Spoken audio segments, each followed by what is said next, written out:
Chaplin was driving just a regular streetcar when he did the stuff in the French Connection. Car really, it wasn't really about the car as much as it was about Hackman. You must remember and definitely love Smokey and the Bandit. But did you know the whole plot started over a banned beer run? Or that Jackie Gleason added that hilarious diner scene on the fly with no script? Behind the wild chases and southern charm were real stunts, off-the-cuff performances, and a whole lot of chaos the cameras didn't capture. Let's tell you about 15 facts even the biggest fans might have missed. 15. Inspired by a beer smuggling tale. It all began with a story that sounded almost too wild to be true. Director Hal Needham was sitting with friends one evening when someone mentioned a peculiar smuggling operation. Truck drivers sneaking Coors beer across state lines. Back then, Coors wasn't sold east of the Mississippi River. Beer being nearly impossible to find east of the Mississippi River. The reason was unusual but simple. The beer wasn't pasteurized and had no preservatives, so it had to be kept cold at all times. Without proper refrigeration, it couldn't travel far without spoiling. Needham's ears perked up at the story. He later recalled in an interview, "I thought, wait a minute, people are really risking jail time just to haul beer across the country?" That odd but true fact stuck in his head and refused to let go. In another interview, he laughed and said, "It sounded like a movie just waiting to happen. A guy with a fast car, a wild bet, and a load of illegal beer. It had everything you could ask for." From there, the idea began to grow and take shape. What if a wealthy Texan dared someone to bring Coors beer all the way from Texas to Georgia in record time? What if that someone had a flashy car, a quick tongue, and no respect for the law? Those questions inspired the script, and that script turned into Smokey and the Bandit. Needham had spent his life watching truckers and stunt drivers, and he knew their stories well. They had real stories, he said, and this Coors thing, it was one of those real stories. His movie promised to be fast, funny, and just a little rebellious, much like the beer runners who inspired it. That blend of true life adventure and high-speed thrills helped make Smokey and the Bandit a classic, capturing a unique slice of American culture with humor and heart. Let's move to another surprising fact. 14. Bert Reynolds' friends advised against it. Bert Reynolds sat quietly at a Hollywood party, a script in his lap and doubt in the air. Friends circled around him, glancing at the pages and shaking their heads. "You're too big for this," one told him. Another said, "It's just a car chase movie. You're Bert Reynolds. You don't need this." He had already made a name for himself. Ladies and gentlemen, Mr. Bert Reynolds.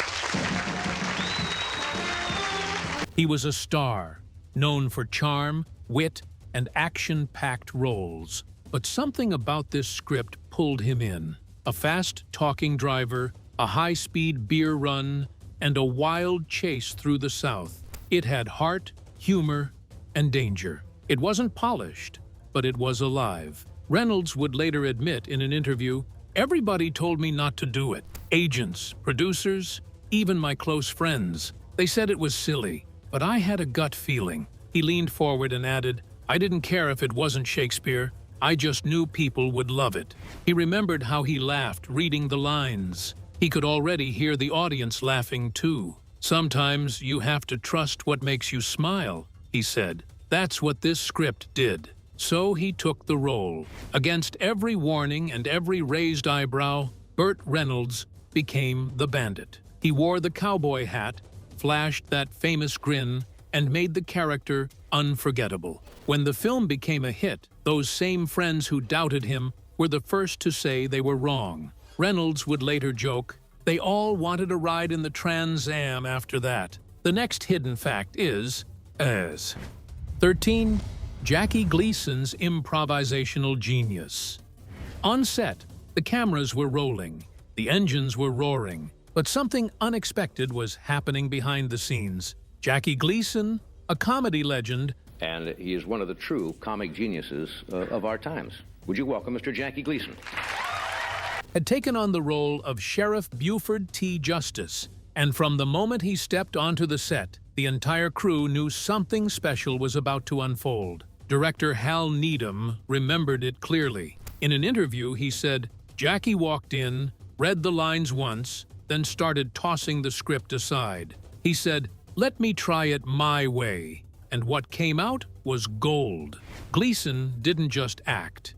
He became Buford, the angry, bumbling sheriff with a deep southern growl and a vocabulary full of colorful insults was born from Gleason's own imagination. Some of his most unforgettable lines were never written down. They were created right there on the spot. "You can't script that kind of magic," Needham said.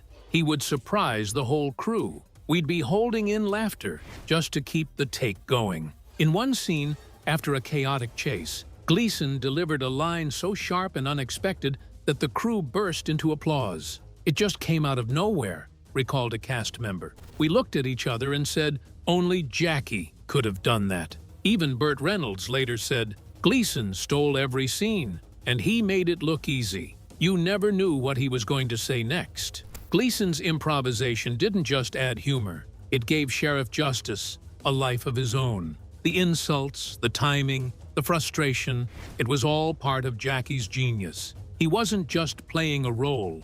He was creating a legend, one unscripted line at a time. Another weird, unknown fact is about 12, a song written in hours.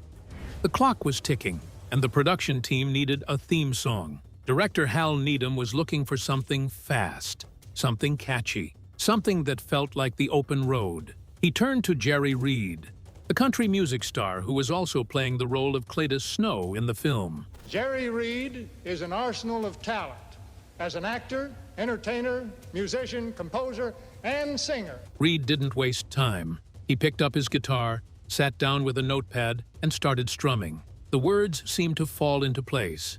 "Eastbound and down, loaded up and truckin'," he sang, the melody rolling out like wheels on asphalt. Within just a few hours, the song was finished. No long studio sessions, no rewrites, just pure inspiration. Later, in an interview, Reed laughed and said, "I didn't even think much of it at first. I just thought, well, it fits the story. Let's give it a try." Director Hal Needham was stunned. He remembered hearing it for the first time and feeling a jolt of excitement. "It was perfect," Needham said. "I told Jerry right then, don't touch a thing, not a word, not a note." The song captured the heart of the film.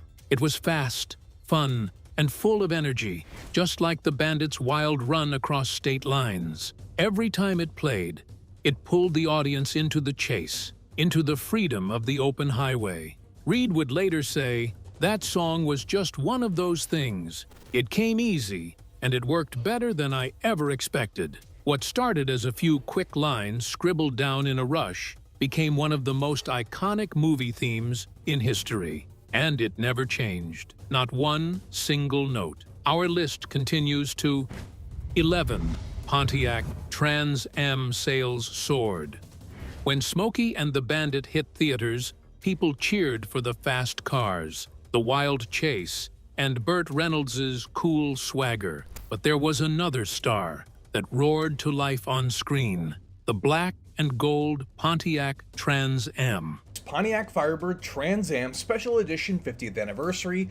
As the Bandit flew down highways, dodging police cars and jumping rivers, the Trans Am became a symbol of freedom and rebellion. It wasn't just a car anymore, it was a statement. Jim Graham, a former Pontiac salesman, remembered the change clearly. "Before the movie, we had a few on the lot and they moved slow. After the movie came out, people lined up asking for the Bandit car. We could not keep them in stock." The film turned the Trans Am into a dream car. Young drivers wanted it. Older drivers wished they were young again. It had the look, the speed, and now the fame. Pontiac's sales skyrocketed. The company saw a huge jump, with some years doubling previous numbers. In an interview, a Pontiac executive said, "We didn't pay for that kind of marketing. It just happened. And it happened fast." Even Bert Reynolds was surprised by the reaction. He once said, "People started calling it my car. I'd drive down the street and folks would wave and yell, 'There goes the Bandit.' It was wild." The Trans Am became more than a muscle car. It became a piece of movie history. With its shining gold eagle on the hood and its thunderous engine, it captured the spirit of the film and the hearts of fans everywhere. Let's tell you about another weird fact of Smokey and the Bandit. 10. A modest budget, massive returns.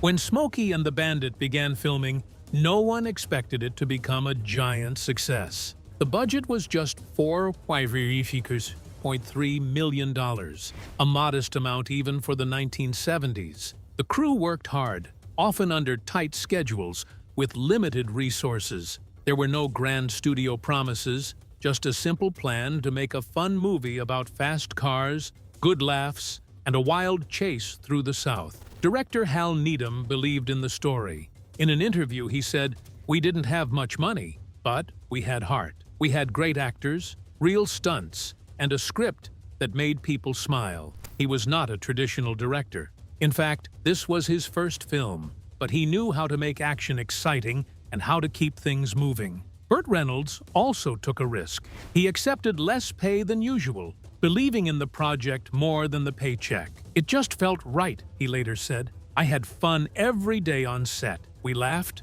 we improvised, and we gave it everything." When the film finally hit theaters, something unexpected happened. Audiences loved it. Word spread fast. Soon, theaters were packed, and the film began breaking records. Smokey and the Bandit was a smash hit. Fast cars, big laughs, pure 70s gold. By the end of its run, Smokey and the Bandit had earned over $126 million. It became the second highest-grossing film of 1977, right behind Star Wars. No one saw it coming. Hal Needham smiled when asked about the success. "We didn't set out to make history. We just wanted to make people laugh." Turns out, that was enough. With a small budget and big spirit, the film became a legend, proving that charm and creativity can outshine even the biggest blockbusters. The next one on our list is 9. Hal Needham's directorial debut. Before he ever sat in a director's chair, Hal Needham was already a legend in Hollywood, but not for directing. He was a stuntman, one of the best. Only been one other legendary stuntman along with Hal. He had jumped off buildings, flipped cars, and taken punches for the biggest stars in the business. But deep down, he had a bigger dream. He wanted to make his own movie. That dream became real with Smokey and the Bandit. It was his first time directing. Some people doubted him. "You're a stunt guy, not a director," they said. But Needham didn't listen. He knew how to shoot action. He knew how to keep the camera close to the chase and the audience on the edge of their seats. In an interview, he said, "I had been on movie sets for years. I knew what worked. I knew what made people cheer. I just needed the chance to tell a story my way. That chance came with this film." He poured everything he knew into it. The car jumps, the tight corners, the near misses. Those were his playground. Every chase was real. Every crash was carefully planned. He made sure it looked thrilling, but stayed safe for the crew. Bert Reynolds, who worked closely with Needham, later said, "Hal wasn't just doing stunts. He was telling a story through speed. He brought a fresh energy none of us had seen before." The result was a movie that raced past expectations. Hal Needham proved that a stuntman could be a storyteller. He took his first shot at directing and hit the mark. And with that, a new kind of action film was born, full of heart, humor, and horsepower. If that's not enough, here is another one. 8. Real-life inspiration for Buford T. Justice. Long before Sheriff Buford T. Justice roared onto movie screens, there was a real man chasing down speeders in the South. Bert Reynolds remembered him well. He was a tough, no-nonsense police officer who worked with Bert's father, who had also been in law enforcement. That real-life sheriff didn't care much for jokes. He was strict, serious, and full of sharp one-liners that stayed with Bert for years. When Smokey and the Bandit was being written, Bert suggested that they base the sheriff character on that real officer. He had this way of talking that was both scary and funny, Bert said in an interview. He'd say things that made you stop in your tracks, but then you'd laugh about it later. I knew Jackie Gleason could bring that to life. Jackie Gleason took the idea and ran with it. He asked Bert for stories. Bert shared the way the man talked, the words he used, the way he carried himself. Gleason soaked it all in. I didn't want to play just any cop, Gleason later said. I wanted to play that cop. The result was Sheriff Buford T. Justice, a loud and relentless lawman with a voice that filled the screen. Many of his lines were made up on the spot, but they all carried the spirit of that real-life sheriff who once patrolled the roads of the South. He was real, Bert said. He chased down the bad guys and never lost his fire. We just gave him a new name and let Gleason loose. And just like that, a true Southern officer inspired one of the most unforgettable characters in movie history. 7. Sally Field and Bert Reynolds' on-set romance. The cameras were rolling on the set of Smokey and the Bandit, but something beyond the scripted scenes was quietly developing between Bert Reynolds and Sally Field. Their on-screen chemistry was undeniable, but off-camera, a genuine connection began to take shape. At first, it was subtle and unplanned. Between takes, they would share jokes, swap stories, and laugh more freely than usual. What began as casual friendship gradually deepened into something more meaningful. The ease between them felt natural, as if they had known each other far longer than the few weeks of filming. Sally Field later reflected on how their relationship grew. "We didn't plan it. It just happened," she said. "There was something easy and comfortable between us that felt right." While Bert's confidence caught her attention initially, it was his kindness and sincerity that truly drew her in. Bert Reynolds spoke warmly about those days, recalling, "She was the smartest, most beautiful woman I'd ever met." He added, "And she was funny, too." Doing my best stuff, trying to get her to go out. Being around her made every day better. Their real-life affection added an undeniable spark to their scenes together, elevating the playful flirtation in the film beyond mere acting. Audiences could feel the authenticity behind their interactions. That blend of charm and genuine enjoyment made their performances more captivating and believable. Even the crew members noticed something special. One crew member said, "You could tell they had a real connection. They were always smiling when they were together, even when the cameras weren't rolling." Although their romance didn't last forever, both Bert and Sally looked back on it as a sweet and sincere chapter in their lives. It was more than just a movie romance. It was a real bond that made Smokey and the Bandit stand out. That genuine emotion helped turn the film from a simple action comedy into an unforgettable classic. Apart from on-set romance, some scenes were just as surprising as 6. A scene added by Gleason. It was just another day on the set of Smokey and the Bandit until Jackie Gleason came up with an idea that would change the movie forever. Between takes, Gleason walked up to director Hal Needham with a grin on his face and a spark in his eye. "I got something funny," he said. "What if Sheriff Justice ends up sitting right next to the Bandit and doesn't even know it?" Hal listened closely as Gleason explained the idea. The Bandit, calm and collected, would share a counter at a diner with the very man chasing him across state lines. The sheriff, tired and frustrated, would be too caught up in his own troubles to recognize him. Needham loved it. "Jackie knew funny," the director said later, and he was right. That scene became one of the best moments in the film. They shot it quickly. In the scene, Gleason's Sheriff Justice rants about the outlaw he's been chasing, all while sitting just inches away from the bandit himself. Bert Reynolds keeps a straight face, barely hiding a smile. The tension and humor are perfectly balanced. Sally Field remembered the filming clearly. "We were all laughing behind the camera. Jackie had such perfect timing. You couldn't take your eyes off him." The scene wasn't in the script, but it fit the story like it had always belonged. It gave the audience something special, a moment of comedy that also showed just how clever the bandit really was. What made this moment so memorable was how spontaneous it was. Gleason's quick thinking created a scene that captured the spirit of the film perfectly. It wasn't just about laughs. Your hands on a car until one of my associates arrived. It highlighted the cleverness and charm that made the bandit such a captivating character. Gleason's idea wasn't just funny, It was unforgettable, and it proved once again that sometimes the best moments in film come from thinking on your feet and trusting your instincts. Moving forward, we have CB radio craze catalyst. Back in the late 1970s, something unexpected was happening on the highways of America. Drivers started talking to each other in a new way, using strange codes and slang over small radios inside their trucks and cars. This was the world of CB radios, short for Citizens Band Radios, a secret language of the road that only a few really understood. Until Smokey and the Bandit came along. The movie didn't just show fast cars and daring chases, it also gave the CB radio a starring role. Hey, Bandit, me and Fred's got a question.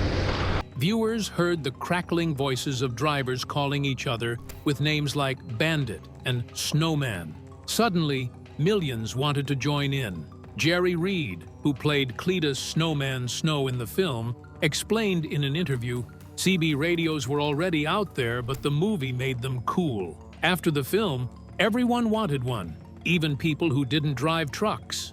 Across the country, stores saw a huge spike in CB radio sales. Truckers loved it, but so did teenagers and families. People started picking their own CB nicknames and learning the slang. Breaker 19 and 10-4 became common phrases. The CB radio brought a sense of community and excitement to the open road. Hal Needham, the director, said, "We didn't plan to start a craze, but it's amazing how something small like a radio can become part of a big story." The film captured a moment in time when communication was changing. The CB radio wasn't just a tool. It was a cultural phenomenon, connecting strangers through the static and bringing the spirit of the highway into homes everywhere. Thanks to Smokey and the Bandit, the CB radio craze wasn't just about technology. It was about adventure, friendship, and freedom on the road.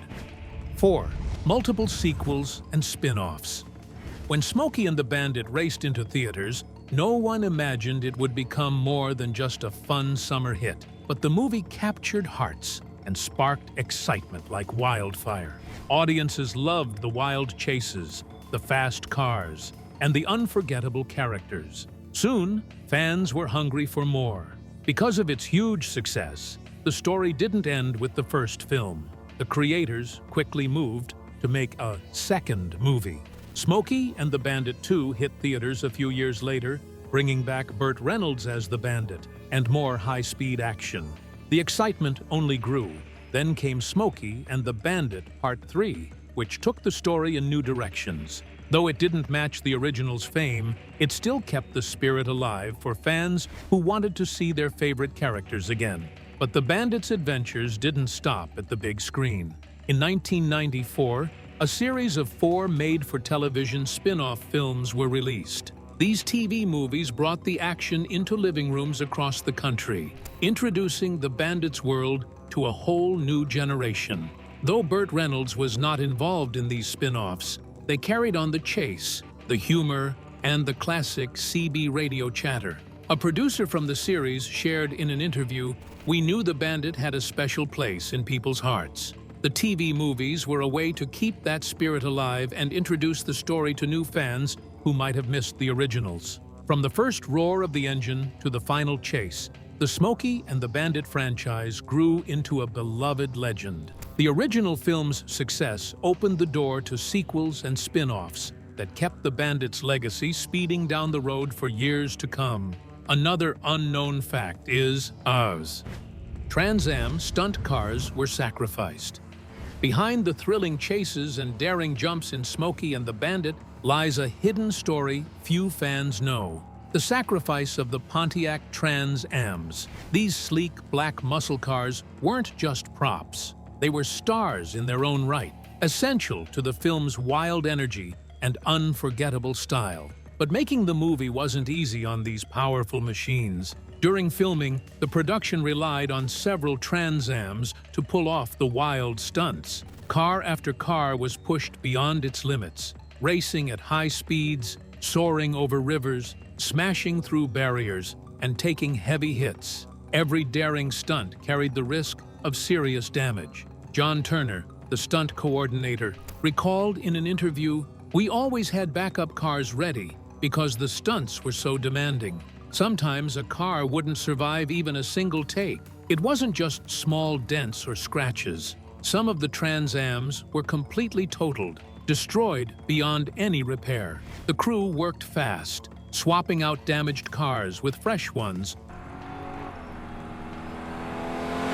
to keep the adrenaline-filled action scenes going without interruption. By the end of filming, only one original Trans Am survived the intense and punishing process. That lone survivor became a symbol of the movie's wild ride and the price paid for all the excitement captured on screen. Bert Reynolds once joked, "We blew up more Trans Ams than I care to remember, but that's what made the movie feel real. You could feel the danger every time those cars were pushed to the limit." The destruction of those cars was a sacrifice the filmmakers willingly accepted to bring the thrilling story to life.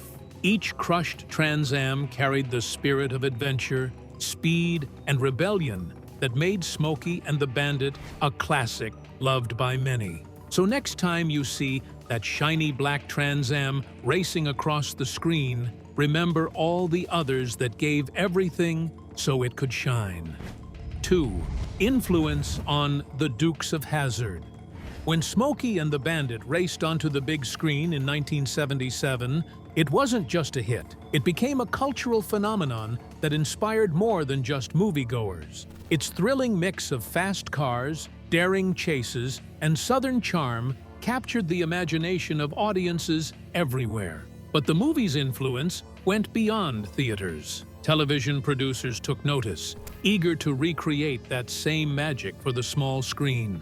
The result was The Dukes of Hazzard, a TV series that premiered just a few years later and quickly became a beloved favorite. Like Smokey and the Bandit, The Dukes of Hazzard celebrated the spirit of the South, packed with high-speed car chases, clever heroes, and unforgettable, colorful characters. The show captured the same rebellious energy and down-home fun that made the film such a hit. Producers openly admitted that the success and themes of Smokey and the Bandit helped shape their show. They wanted to bring that same excitement and charm to weekly television audiences. The idea of heroes outrunning the law on winding country roads became the beating heart of the Dukes of Hazzard, keeping viewers entertained with every twist and turn. Some actors even crossed over between the two worlds. Sorrel Book, who played the corrupt boss hog in The Dukes of Hazzard, also appeared in Smokey and the Bandit.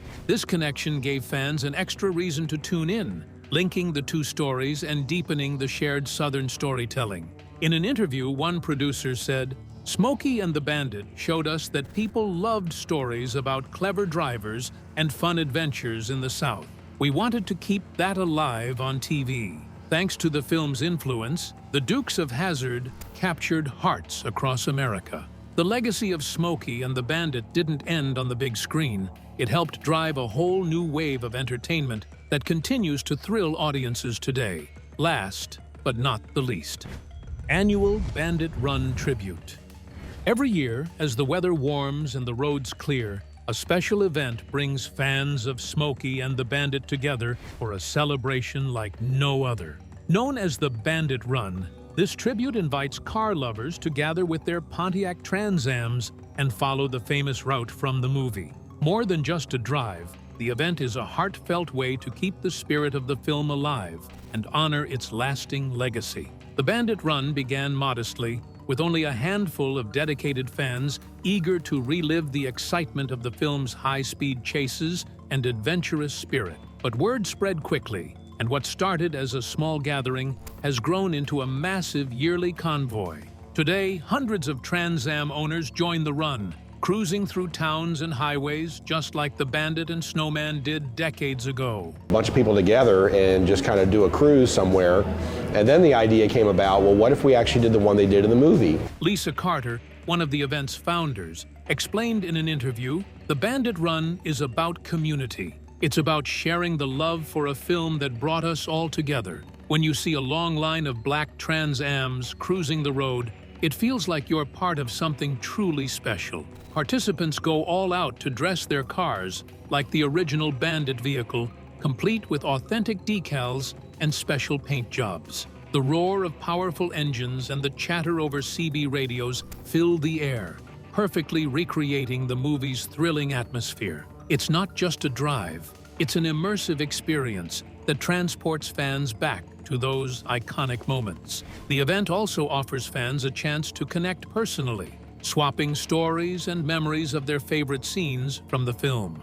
For many, the Bandit Run is a yearly escape from everyday life, a celebration of freedom, friendship, and fun, just like the movie captured so well. Outro. Which of these facts surprised you the most? Let us know in the comments. And don't forget to click on the cards on screen for more behind-the-scenes stories.